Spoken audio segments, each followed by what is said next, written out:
Et moi, ce qui m'avait choqué, quand je suis allé sur place, parce que j'ai fait 6 ans de lecture d'archéologie académique et d'archéologie alternative, où j'ai lu tout et son contraire. Et donc, j'ai lu avec la plus grande ouverture d'esprit possible, parce que j'étais scénariste, donc capable d'absorber une chose et son contraire en même temps.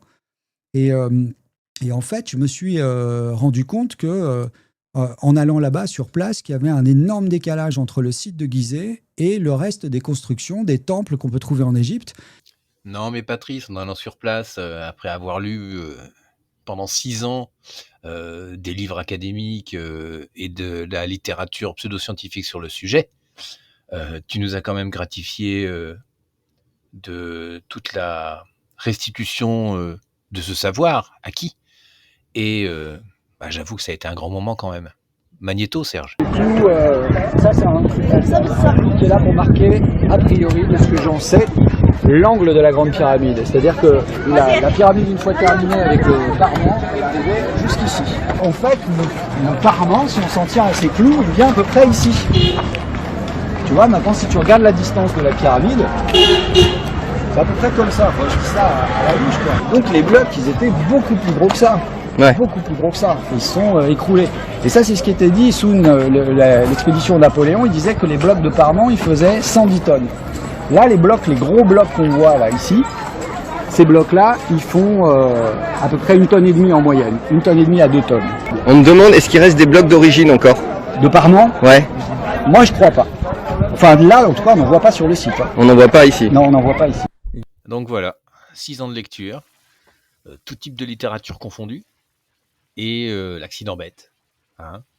Je suis pas sûr à un moment donné qu'il y ait vraiment eu 6 ans de lecture, ou alors à mon avis ça a été 6 ans de cherry picking. Mais bon, ça n'engage que moi.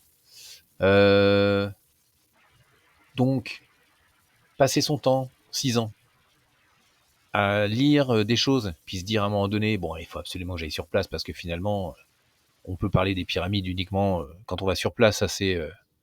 On l'entend régulièrement dans la bouche des pseudo-archéologues, pseudo-scientifiques. Vous ne pouvez parler des pyramides que si vous êtes allé sur place. Sinon, vous êtes quoi? Vous êtes des grosses feignasses dans les bureaux qui faites à un moment donné uniquement des recherches sur votre ordinateur. Petit clin d'œil pour notre ami Rico. Et voilà. Donc, 6 ans de lecture, un avion, un atterrissage, et surtout arriver au pied des pyramides, un atterrissage forcé. Les clous que Patrice Poyart nous présente comme les projections des coins originaux de la pyramide de Khéops sont en fait des repères d'arpentage laissés par l'astronome écossais David Giles en 1874 lorsqu'il tenta de mesurer le périmètre du monument. Et donc, pour ceux qui ne vous connaîtraient pas, ce sont des films d'archéologie, disons-le. Moi, j'ai voulu qu'on intitule cette émission avec Patrice Pouillard, l'archéologie réinventée, parce que pour moi, vous êtes un véritable archéologue. Alors, je rappelle ce que c'est que l'archéologie. Ouais, mais non, l'archéologie, c'est pas ça.